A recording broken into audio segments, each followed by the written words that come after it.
Now it gets interesting because love by definition must be voluntary. The moment it's forced, it evaporates. The moment God would force you and overly influence you to love him, he himself would know that he's forcing you to love him, and he would know that your response is not a pure love response. That's right. So in this framework of everything massive that he controls, he created one itsy bitsy little thing that he does not control, your will. Yes. Now he could control it if he wanted to, but that would defeat the whole purpose of him making us, right? But he created this, so in other words, he hides himself behind creation because if he ever revealed himself in all of his awesome, incomprehensible power, every atom in your being would fall flat and worship him, and he would not know if you're worshiping him because he is so totally and completely awesomely powerful, That's right. or because you made a willful decision to love him. Yeah, exactly. I use the example of a billionaire has a son who goes to college.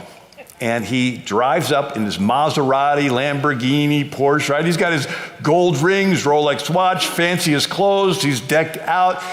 He's going to have every girl on campus wanting to meet him.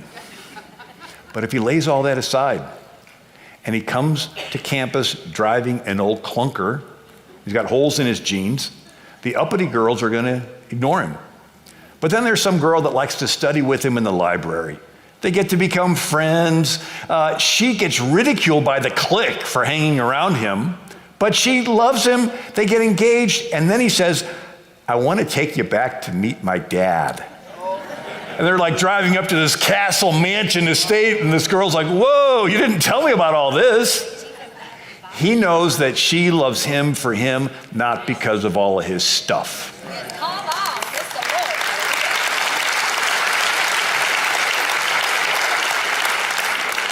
The God of time, the God of history creates all this, but then he created this plan of redemption, this plan that you can have a relationship, and he will not force you.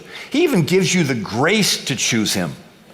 It's a magnetic pull. He's pulling you, he's pulling you. You know, I was thinking of my credit card. It has no battery in it, but it has a little chip. You go to the grocery store, you got all your items, you plug the little card in that chip reader, and it sends a signal. And all that little chip has to do is respond. And the transaction is made.